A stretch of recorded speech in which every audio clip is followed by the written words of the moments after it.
Are you truly stepping into the role of leader in your own life the way you know you're meant to? What shifts would unlock your full potential? It's time to explore those answers with the host of Sacred Leadership, intuitive business coach Sherisse Alexander.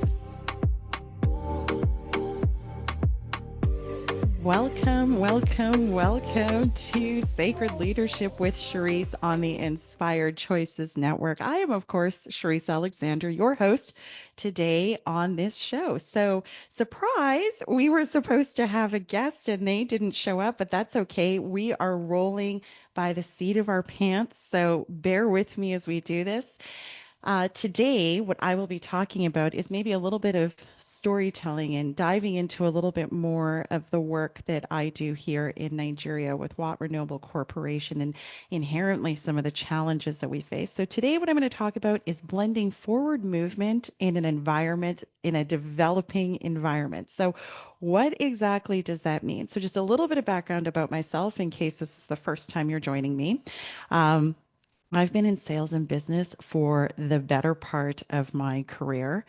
And the first, let's say 15 years or so, was very much in a structured and organized environment where everybody was like driven and, would have KPIs and goals. And because it was always about sales and your own discipline, if you weren't self-motivated, you would not have a paycheck at the end of the month. So being steeped in that environment and then shifting my focus and coming to Nigeria, it was like a real wake up call. You know, People had always said to me, you're a really great leader and all these other kinds of things. And I couldn't really see it when I started working here in Nigeria. But today, what I wanted to kind of share a little bit more of is like what those challenges actually were and how I am evolving and moving through it to really show up as a leader in this environment. And I think that's an important thing to remember is that as leaders, it's not always going to look the same. We're going to have to be a little bit of a chameleon when we are, or adaptable, I would say, when we are moving into environments, because you have to be able to meet the culture of the environment that you're in. So we'll set a little bit of background here. Nigeria, if you're not familiar with it, is is the largest addressable market on the continent. It has a population of around 200 or just over 200 million people. It is an environment that has a huge young population, so a lot of youth. And there are obviously some real challenges that are at play in the environment. So first and foremost, energy poverty. So I'm sure that you've seen on a couple of my episodes, and if you have not, the lights might go off. We might get disconnected, and that's because energy poverty is a real challenge here. So that's challenge number one, power. And I'm not really sure how you can move a nation forward if you don't have something as basic as power. The second thing that's at play in this environment is inflation. Now, inflation is not specific to Nigeria. There are many countries that have experienced massive inflation since COVID or in and around COVID, but it's here at a rate that is probably it's pretty tricky to keep up with given that people's salaries and their wages don't move at the same pace as inflation here in the country. The third challenge in this environment is the macroeconomics. And what I mean when I talk about the macro, I'm speaking specifically about the volatility of the currency. So because Nigeria is a large importing nation and they don't export as much, that means there's a lot of demand. For US dollars. And so their currency, as compared to hard currencies such as the euro, the Canadian dollar, the US dollar, and such, it takes a lot. So I think the exchange rate might be 1 to 1,500, something like that. So in other words, 1 Canadian dollar will give you 1,500 naira. So that's the third challenge here. The fourth challenge is what you would call like a brain drain.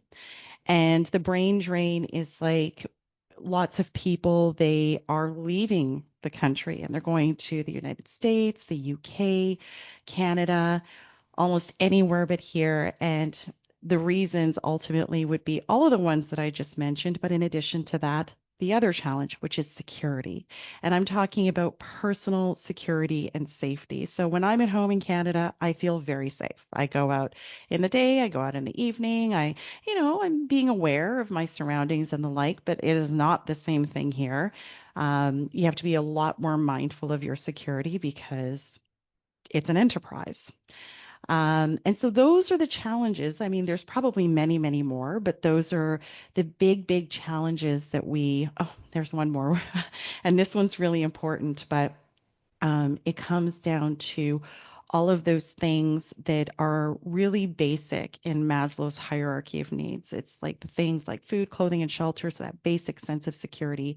And I'm bringing that up because at the end of the day, education, in my mind, being one of those things, is also equally challenged. So all of this ties into being a leader and how do I effectively lead people when there's all of these challenges that they think that I don't understand. So now that I've set the background and you have a little bit of an understanding what the environment is like, and please do not judge because often people will say, well, why are you there then? So here's the benefit of being here. So much opportunity. So many opportunities in an environment that is developing. But the most important thing when working and doing business in Nigeria is being able to honor the fact that this land has a story. This land has a history. It's very rich. It's very deep. It has its own trauma. And that's what we have to be mindful of when we are trying to lead in new environments, right? And so I think that if we kind of go back in time to when I first came here, I very much came like any other outsider.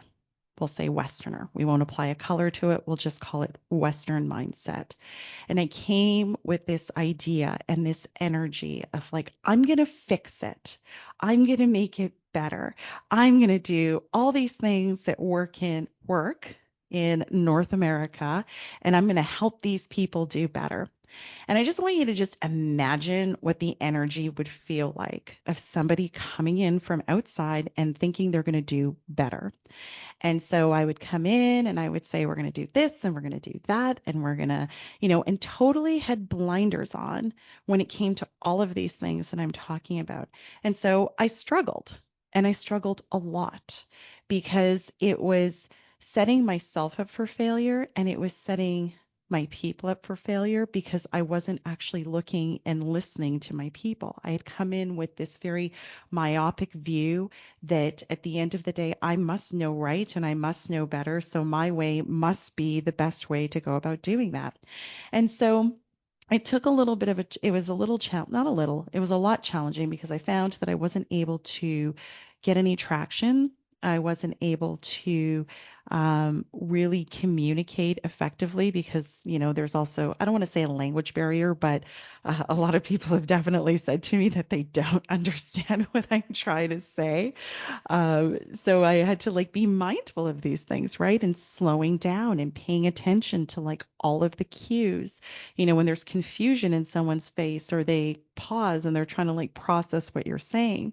So once I realized that this was not working, then I took a step back and I decided to come in because I had come in originally just being very kind and very gentle and very, love and light, we'll say, for lack of putting it a better way.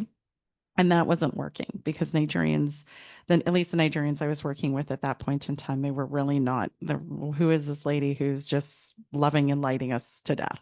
So it wasn't effective. So then I pivoted and I thought, okay, well, maybe I need to lead in a way that they're used to. And so in my conversations with people, and I like to really ask people a lot of questions. And some people might find it offensive because I'm really kind of digging in and asking like uncomfortable questions, but I usually will try to preface it by saying something along the lines of I'm trying to understand your perspective or I'm trying to like learn so I can really be effective in my role within the organization. And so in my research, we'll say, in speaking with other Nigerians, a lot of feedback that I got was that Nigerians need like They need a dictator type of leader. They need someone who's very authoritative. They need someone who's like going to use more stick than carrot. Okay, I'm not actually beating people, but just in other words, being really, really firm with people or borderline maybe mean. And so I thought, okay, why not? Let's give that a try and let's see what happens. And needless to say, because it was so inauthentic to who I am, it didn't land. And it wasn't landing with the people. It wasn't landing with me. And I was really focused on the wrong thing. And I know I've shared this with you before, but where I'm coming to, we are going to go somewhere with this, but it's important to talk about the transition from one way of leadership to another way of leadership, and then finding the balance in between to really become effective. So once I realized, okay, that is also not working, then I was able to find the blend in between. And the blend actually truly came once I was able to really open up these spiritual pieces of me and show up in that very authentic way. So what it required of me was to like let go of the fear. And a lot of the fear was from judgment. This environment is, I would say, fairly religious. It's about 50% Christian or 50% Muslim. But my point is that it's a largely Muslim and Christian, and most people have some kind of belief in God or faith or whatever the case may be. And it's very much a part of conversation. People would actually say, like, well, what are you? Are you Christian? Are you Catholic? Like, what are you? And this is the first time I've ever had to deal with people asking me so blatantly, like what, I mean, in North America, we don't talk about religion like that. But I had to begin to learn to let go of my own concern around being judged. And part of that is that I was also still trying to figure it out. So how do you describe to somebody, I'm on a journey to find spirituality. I believe in God, but maybe not the God the way that you believe it. It just seemed like a lot. So what I would say instead is that I'm very spiritual. Yes, I have a strong foundation with the divine, or I would use whatever terminology fit for me. And inevitably the question would come, do you go to church? No, I don't think I need to go to church in order to have a relationship with God. But you can see how these conversations were inevitably kind of me. I wasn't setting myself apart. I wasn't necessarily judging them. I was probably feeling a little bit of judgment. But the point ultimately being is that as soon as I started to like shed the weight of my own self-judgment around my journey to spirituality, that is when things really started to transform, because then I was talking about it in a very authentic way. And I was talking about it in a way that was accessible and understandable.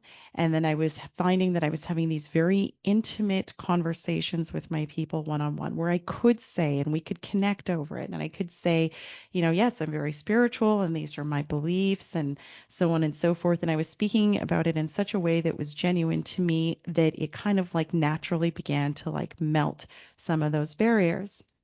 So when we look at that, I think the point that I'm trying to ultimately get to in telling you all of that is that as soon as I was able to begin to let go of my own masks, put my own masks down around what my faith and spirituality were, then I was able to connect with the people.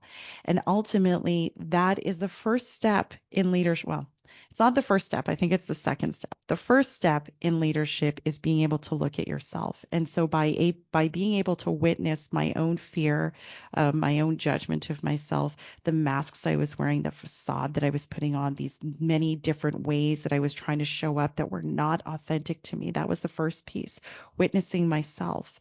The second piece was then finally being authentic and finally being able to step into who I am and own it in a way that people could understand and wrap their head around, and people could feel, more importantly, because people will rarely remember what you say, and they might remember what you do, but most importantly they will always remember how you make them feel. So once I was able to do that and start to dissolve these barriers, that is when I feel like I was able to really step into my true sense of self as a leader. And so we are about to go to break. And when we come back, we will continue to talk about forward motion and forward or blending forward movement in a developing environment and what exactly that means. We'll be right back. Leadership isn't reserved for CEOs or world leaders. It's something each of us is called to embody in our own lives. But how do you awaken that inner leader with clarity and confidence? On Sacred Leadership with intuitive business coach Sherisse Alexander, you'll discover powerful tools and spiritual insights to align your words, actions, and outcomes. Tune in every Wednesday at 11 a.m. Eastern, 10 Central, 9 Mountain, and 8 Pacific, right here on InspiredChoicesNetwork.com.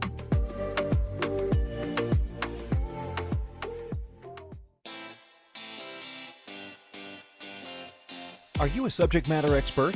Are you here to share your expertise with an audience waiting to hear from you in only the way you can deliver? Are you ready to have your voice amplified across the airwaves? Inspired Choices Network has a global radio platform streaming to millions of people across the world. Professionally produced and supported by an accomplished team every step of the way, you can broadcast from anywhere in the world, knowing your voice matters, and we ensure it is delivered with ease and efficiency. Eager to hear your message, the world awaits. Contact us today to become an Inspired Choices Network radio host. Email become a host at inspiredchoicesnetwork.com. This is Sacred Leadership with Sherisse Alexander.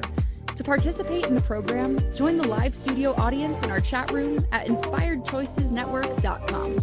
You can also send an email to Sherisse@pavitraleadership.com. Now back to the program. Welcome back, everyone. My name is Sherisse Alexander on Sacred Leadership with Sherisse on the Inspired Choices Network. And today our show topic is blending forward movement in a developing environment. In the first segment, I was laying the background and the foundation around some of the challenges that are inherent within the environment that I work in. And hopefully, as a leader, you can take some of what I'm sharing with you today and utilize it in your own journey as a leader. But just to give you a little bit of background for those of you that are just joining us, I've highlighted some of the very obvious challenges within Nigeria, from economics to poverty to, power challenges, healthcare, education, all of these other kinds of things. But I've also said that there are several opportunities, and that is truly the beauty of being here and working here in this country. So getting back to how we can blend forward movement in a developing environment, it first required me to really identify what my genuine leadership style was, not faking it till I make it, but really beginning to shed my own masks and my own facade so that I could show up very authentically. And once I began to do that, what I recognized is that people were really starting to hopefully understand who I am and really coming from a very heart-centered space. So none of that has changed. So when I look at the challenges that are inherent, and I think maybe one of the biggest ones that I found is that I didn't feel like people really understood me. And when you're in an environment such as this, when everybody is trying to hustle and grind and, just kind of thug it out, I think meeting someone like me, there were a lot of questions around whether or not I understood what their challenges were. And so I think what I started to do was, not I think, but what I did start to do was I started to really step into a place of being empathetic and understanding that you have to meet people where they are. And that while I might be able to explain these very abstract ideas, if you're not there, you're not going to understand exactly what I'm trying to say. And so when we would be talking about, for example, my people would be, talking about the challenges of how expensive things are. And it was never to be dismissive of what it was that they were experiencing, but it was to help them understand that the challenges that you're seeing are not specific to this environment. The challenges that you have in terms of the cost of living are on a global scale. And we as an organization are trying to do everything that we can to meet you with, to help your dollar go a little bit further. So the point I'm trying to make is empathy. And so when we can move and shift ourselves into a place of speaking from a place of understanding because we're experiencing it ourselves. And for any of you who are listening who are outside of the African continent, you know that inflation, as an example, is something it's a global thing, but so you can speak to it, right? So empathy would be the first thing that I do.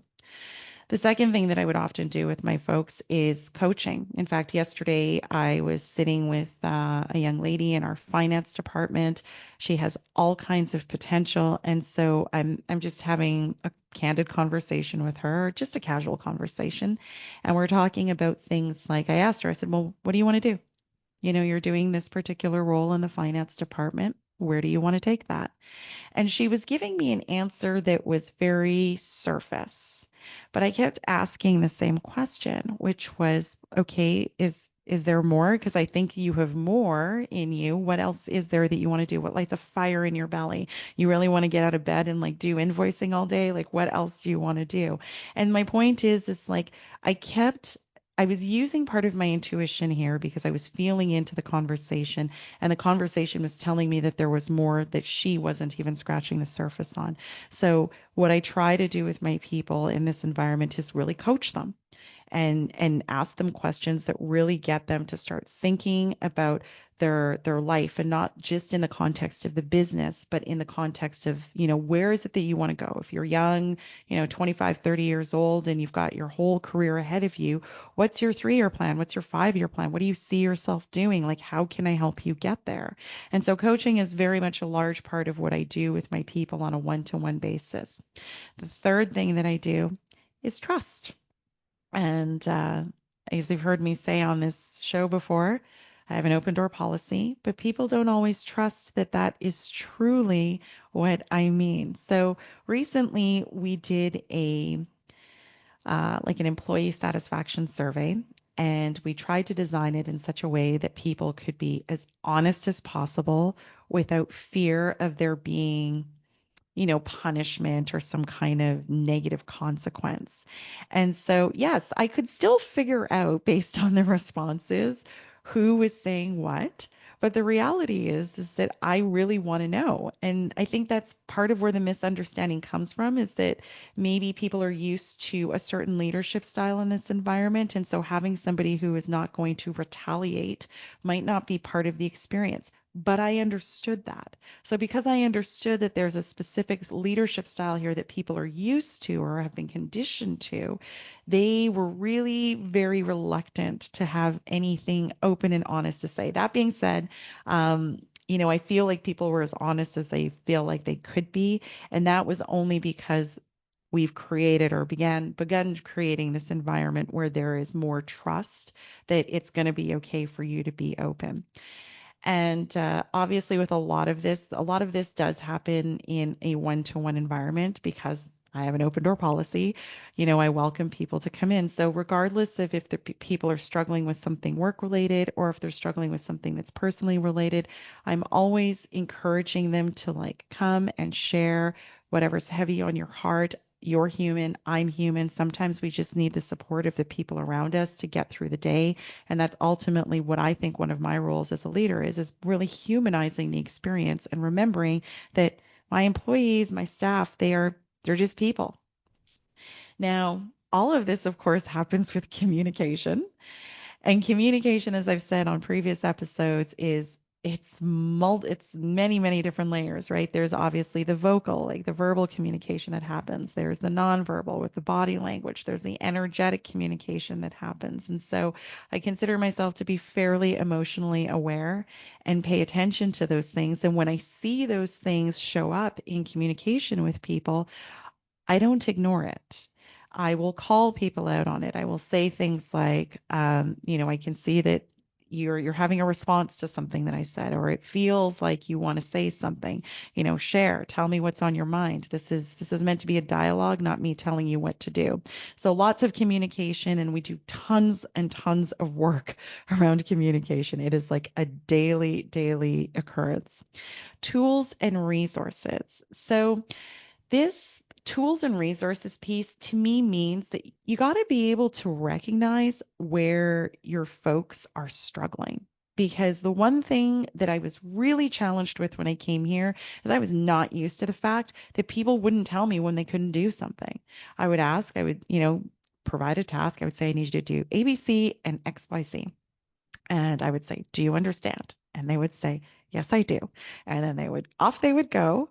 And this actually happened very recently. I asked someone to do something for me, and I thought I was pretty clear. Asked, do you understand what I'm asking for? Yes, I do. Off they went. A week goes by, and I followed up with the person. I was like, hey, where's my thing that I'd asked for? And she was like, I could see the deer in the headlights. And I won't lie, I was really frustrated.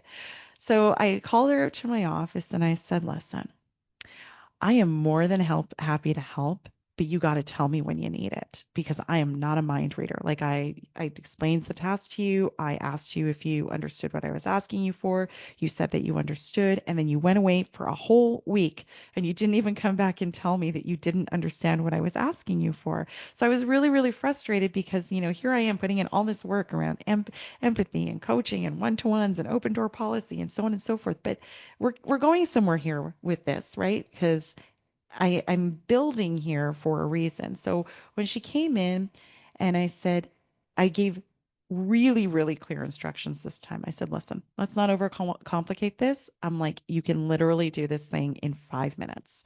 And I said do A, B, C, D, and E. I laid it out very, very clearly for her. And wouldn't you know it, I had the thing that I needed in like 30 minutes. And so I just said to her, I'm like, wasn't that so much simpler when we just talked about and dialogued about what you didn't understand? So the reason why I bring up tools and resources is that because of the environment that I came from, being that everybody was like very driven and everybody was very disciplined and there was just a certain level of output that everybody had, there was very little communication that had needed to happen. And even if there was communication, I knew that the person was like in a training environment, so I was happy to like stop. They would say, hey, I don't understand how I do this, can you show me how to do this? And because it was so important, there was zero judgment either way. They were happy to ask and I was happy to help. But the tools and resources piece, the biggest challenge is that folks have this, generally speaking, in most scenarios or several scenarios, people were not willing to say, I don't understand or I don't know how to do that. In fact, finding folks that are really just so they might Google and they might, use ChatGPT or, YouTube or whatever the case may be. But there is just such this big resistance to being honest that they didn't have the tools and they didn't have the resources. So one of the things that we are working on doing here is like, a competency audit. And it's not from the perspective of you're not good enough. It's again from the perspective of I want to help you succeed and I need to know what tools you need and resources in order to empower you to do the best job that you can possibly do. And then one of my favorites is inviting people to view things differently. So I feel like a lot of what I do is like conflict management and conflict resolution. There's practically not a day that goes by that somebody is not upset about something that they've personalized. And and I say to people often, I'm like, well, why are you so upset about this? Like, what's going on? Like, what's the story that we're telling ourselves? And that's a real tricky one for people to like really wrap their heads around because I think people in general, this is not even specific to Nigeria, but I think people in general are so quick to point the finger of blame outside than really turn it inwards and take a look at how they're showing up. But I find myself these days really asking that question a lot and really inviting people to look at things differently. So an example that I will use is, and this one came last week, there was a directive that came from the managing director and somebody really personalized it. They were really actually not one person, two people. And I went into their office in the morning and they were hot. They were like right up here. And I was like, why are you guys so angry about this? And they were just like, well, this is what he's saying and this is what he's thinking. And they were like, just, doing the whole thing, their face, the energy, their body, like they were really in this anger. And so I looked at them and I said, do you really think that that's what he's saying? And they were like, yes. I was like, okay, that's not what he's saying. I said, did you consider this? Or did you consider this? And I think I gave them like 3 or 4 different ways to view what they were very much personalizing. And what they were personalizing is that they thought he was saying that they were not competent. That is not at all what he was saying. He was simply wanting to be involved in a process. And as a managing director, it's his job to be involved in the process. So needless to say, after the conversation, things were lighter. By the end of the day, everybody's sitting in the conference room and they're happy and we're jovial. And now we understand where he was coming from. So that's what I mean when I say an invitation to view things differently. We are now going to break. It's time for break number 2. When we return, we will continue the discussion that we are having today. We'll be right back. Leadership isn't reserved for CEOs or world leaders. It's something each of us is called to embody in our own lives. But how do you awaken that inner leader with clarity and confidence? On Sacred Leadership with intuitive business coach Sherisse Alexander, you'll discover powerful tools and spiritual insights to align your words, actions, and outcomes. Tune in every Wednesday at 11 a.m. Eastern, 10 Central, 9 Mountain, and 8 Pacific, right here on InspiredChoicesNetwork.com.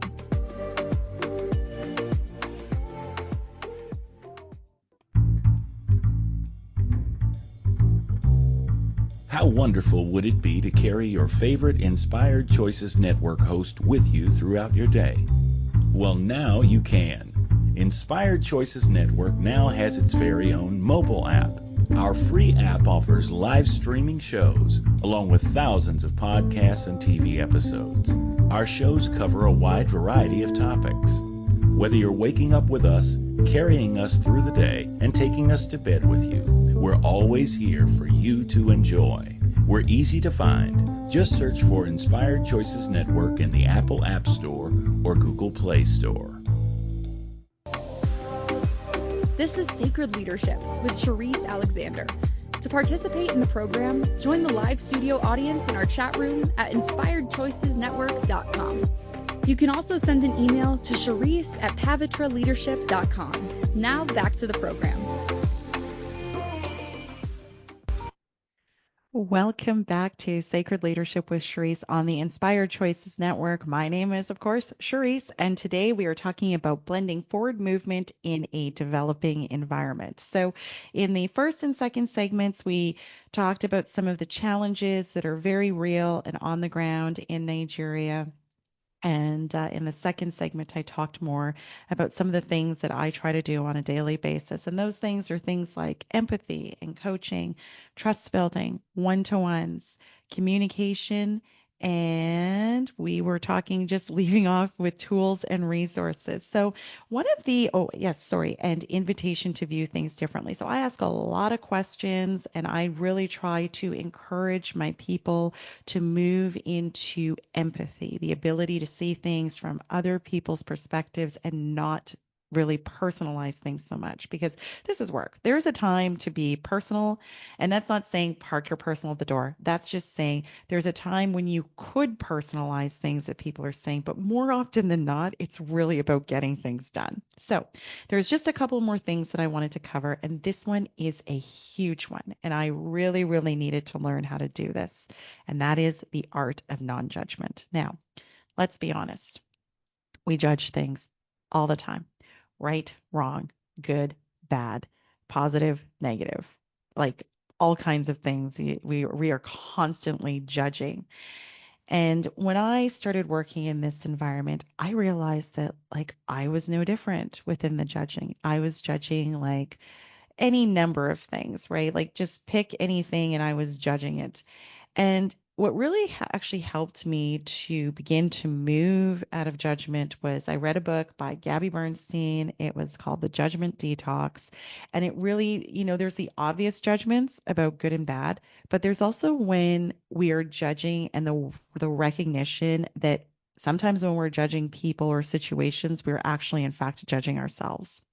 And so once I really started to pay attention to the judgments that I was making in any number of circumstances or situations, it made it a lot easier to witness it and to make a decision to like not judge or to like really turn that situation, on a multitude of different platforms so I could really understand what was going on. And the reason why the non-judgment piece is like so important here is because how can I begin to help people not judge if I'm constantly doing it myself? And so it's part of that ability to like look at a scenario from many, many different angles. So in the example that I just used, where I was talking about, a directive coming from the managing director to a couple of people that were working on something finance related, and they were really upset and they were really personalizing it. What I was doing in that conversation is I was like, trying to get them to look at it in a different way, but not to judge it as being a reflection or, as good or bad, but just something that is. So non-judgment has been really pivotal in terms of being here in this environment. And I don't even think it's in this environment. I think it's in general. And a lot of people don't love that I really try not to judge. In fact, most people want me to be stinky. I'm just like, no, I'm not going to, because at the end of the day, I think that it's what levels the playing field. And what I mean when I say that is if we can begin to learn to not judge someone's story or how someone shows up or the reason why they're doing something, and we can really begin to take a step back and try and look at it just for what it is, what we are seeing, and really stop with the stories, that is where things really, really start to change, because now you're not so emotionally engaged. Now you're not telling yourself a story about what somebody did to you.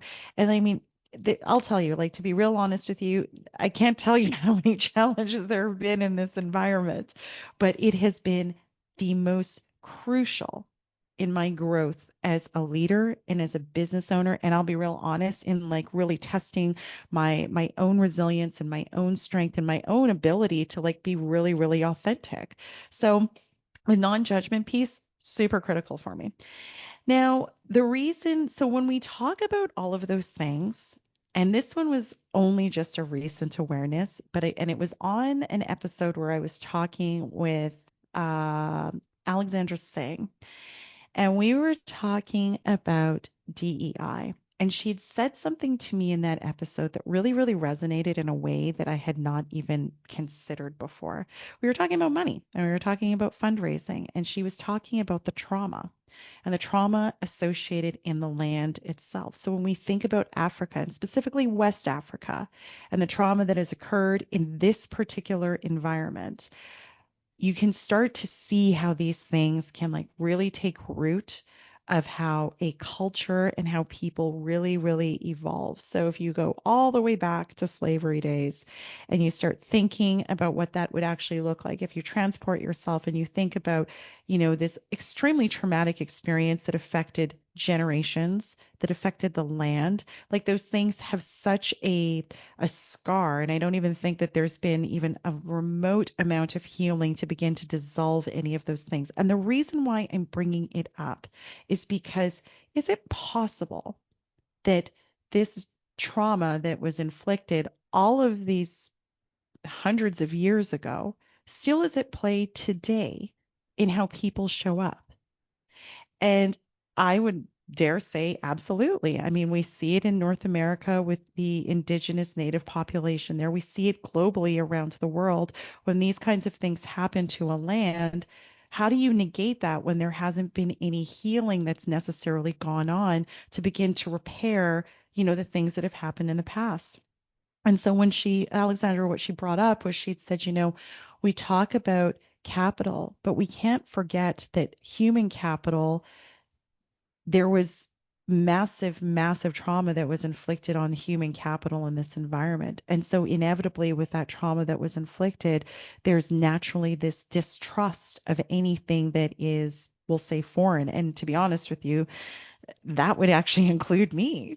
So once I was able to like really think about that, it has, and even before this conversation with Alexandra, I think the point that I'm trying to get at is that once we can really consider history and the impact that it has on people, then I think that it also allows us to move into a place of like non-judgment. Now, this doesn't mean that we absolve people of making repeated poor decisions over and over and over again, but I think it starts to allow for like a broader context, like more context to come in on how we have to really be in the experience, right? And the importance around this is that here I am trying to have positive impact in a community in a way that honors forward movement and innovation and creation.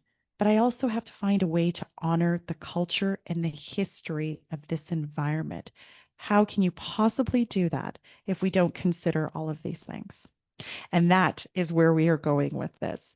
How do you create forward movement in a developing environment when there's all of these things that are at play? And so once I was able to really like expand or really wrap my head around this idea, well, now you look at every scenario a little differently or a lot differently because you can almost see the trauma and the stories at play in almost everything that happens on a daily basis. You can hear it. If you're listening for it, you can absolutely hear it. And so once I was able to see that, well, that almost shifted everything because the reality is that then I was able to like really not personalize anything that would come that anybody would say, that anybody would do. That doesn't mean that there wouldn't necessarily be hurt or pain with any of the things that might have happened in this experience all these years. Of course, I'm human. I do feel. But at the same time, what allowed me to really come out of it quickly was the awareness of like, you know, hurt people and they hurt people, they say things or they do things, or there's not even necessarily a conscious awareness that like, oh, I might have something that is like lingering from the past that hasn't even been dealt with. And how do you even begin to like be upset with somebody in that scenario when there's not even this conscious awareness? So all of these things that I talked about with empathy and coaching and trust and one-to-ones and communication, non-judgment, the tools, the resources, all of this stuff are all the tools that I really try to employ whenever I possibly can to begin to open up the dialogue and to begin to bring about a different way to look at things, to begin to help people to heal their own trauma, to tell themselves a different story, to not show up as a victim in their own life. And those are obviously conversations that I'm asking people, like you're capable of doing this thing. Why are you keeping yourself shackled? Who's telling you that you can't do this thing? And so ultimately it's having that awareness that has really allowed me to just really honor that there's things that we have to kind of peel back the layers on and take our time with and be very, very delicate in how we move things through this. And somebody had said to me once, and I don't know if it was a compliment or if it was an insult, I won't personalize it, but what the person had said to me, and I thought it was such a real and such an authentic thing to say, but it was someone from here in Nigeria, and they'd said to me, for those of you that are more evolved, we need you to be patient so that the rest of us can catch up. And it literally was like a call to action to me. It was like saying, it sounded so much like, I see you, I get what you're saying, I understand, but I don't know how to get there. So if you can just be patient and work with me, then I'm coming. I'm coming to meet you with where you're at because I can see what you're trying to say. I just don't know how to do that. And that reminds me of one more thing. Patience. This is not an overnight process. It takes time and it takes loads of empathy and loads of compassion in order to be able to like not get frustrated and torch the whole thing to the ground. And trust me, there have been frustrating days, but that's for another conversation. So if you are enjoying this show, please give me a 5-star review on iTunes. I will be very grateful, and this would assist in getting the information out to those that need it. We are going to our break, and when we get back, we will continue this conversation. Leadership isn't reserved for CEOs or world leaders. It's something each of us is called to embody in our own lives. But how do you awaken that inner leader with clarity and confidence? On Sacred Leadership with intuitive business coach Sherisse Alexander, you'll discover powerful tools and spiritual insights to align your words, actions, and outcomes. Tune in every Wednesday at 11 a.m. Eastern, 10 Central, 9 Mountain, and 8 Pacific, right here on InspiredChoicesNetwork.com.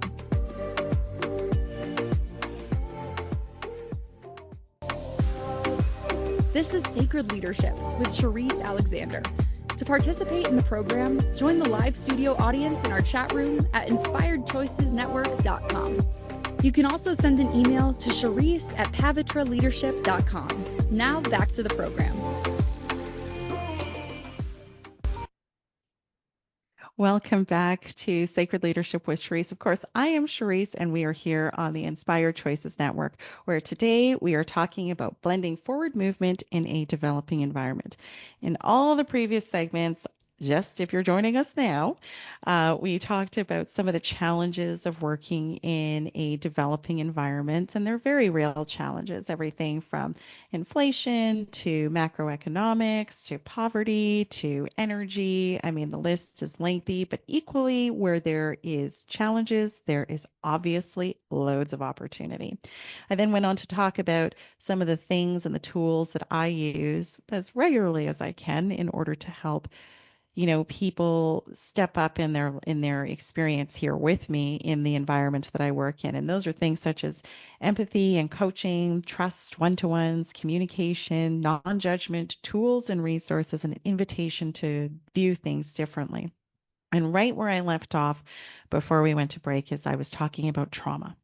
And I was specifically talking about trauma in West Africa and inevitably what that impact would be generations later, and how when we employ all of these different things in our day-to-day experience, how it can really begin to start the healing process, because we start to see people who they really are. And I don't mean their human self, I mean their soul self. That is what I'm talking about. So now, in terms of how we blend the forward movement with honoring culture and tradition, that is where we are right now. And so, of course, forward movement in my mind means the healing, right? How do we, and that's of course for people who want it. If people are happy with how their lives are going and what's going on. And to me, it's always a very simple question that I often ask my people, like when they're really struggling, I'll just say very simply, are you happy? And if they say yes, I'm like, awesome, then we're done. And more often than not, what I'll hear is no, I'm not. And I said, okay, great. Then that's the invitation to look at your life a little bit differently. So as you know, I love to ask questions. And so with that, that's part of like honoring the forward movement and the traditions and the culture of the land. And so how do we do that in a work environment amidst technological innovation?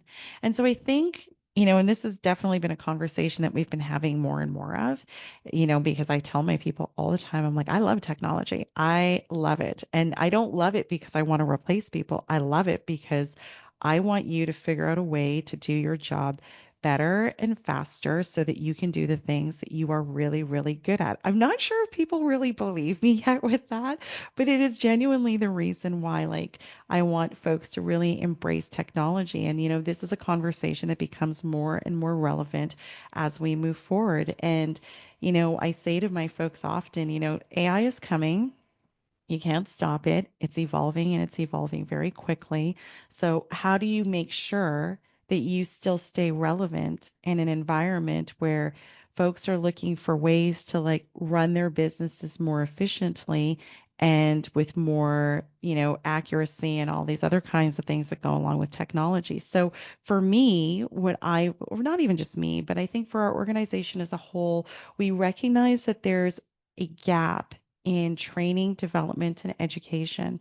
So a lot of what I try to do with people as regularly as possible is provide the opportunities for them to better themselves. So that could be like a lot of the one-to-ones that I will do with people are about, how to look at things differently and how to like utilize technology. So a lot of training is going on, in a one-to-one capacity. In addition to that, I'm always inviting my folks to like, as I said already, Where do you want to go? What do you want to do? What are the programs that you want to take? How do you think? And why am I doing that? I'm doing that because if my people have a sense of like fulfillment and purpose and competency in what they are doing, they're going to be beneficiary because they're going to be happy. And I'm going to be a beneficiary as an employer because they're going to be happy and they're going to be competent and they're going to be confident. And there's no losers in that scenario. So this is why I'm always inviting them to think about where it is they want to go and what it is that they want to do.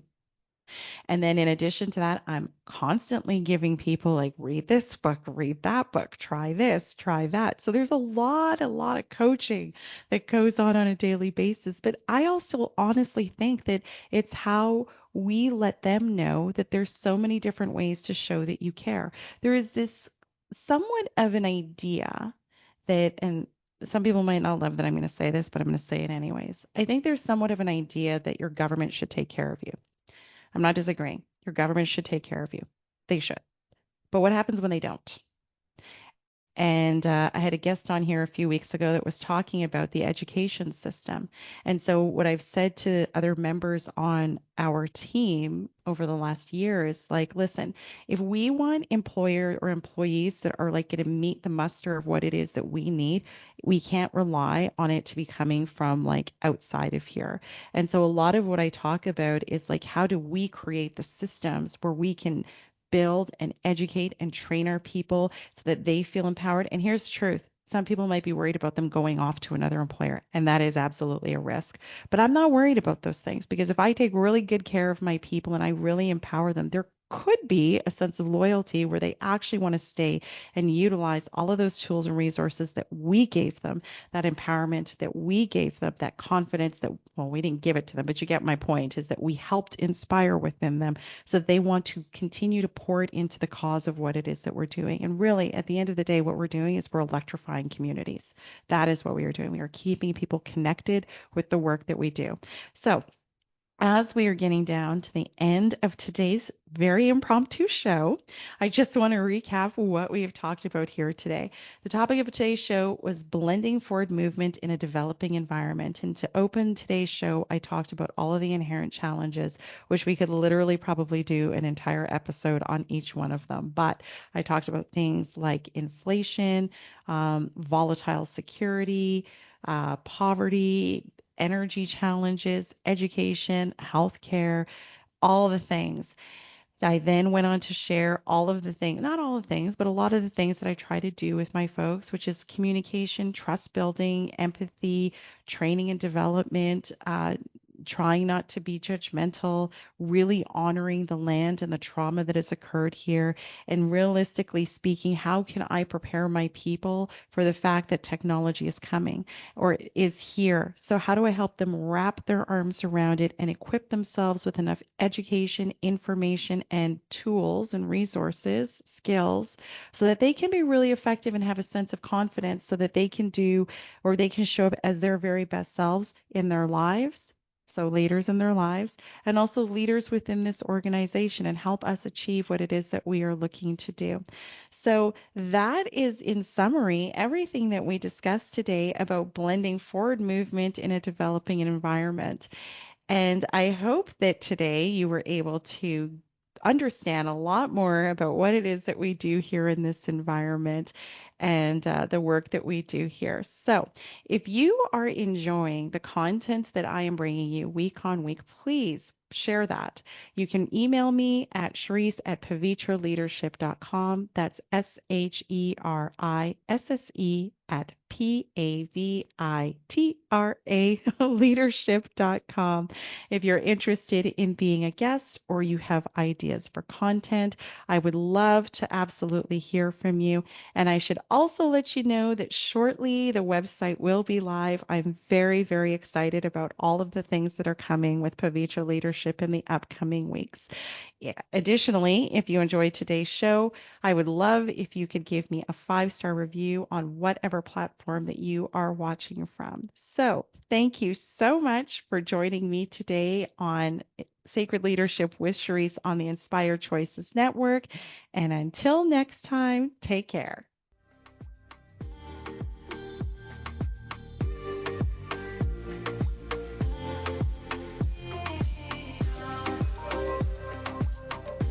Thank you for listening to the Sacred Leadership Show.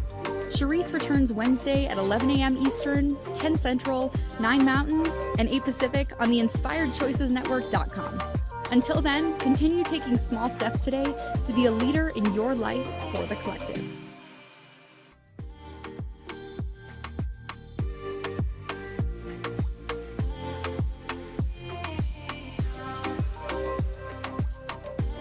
Thank you for listening to the Sacred Leadership Show.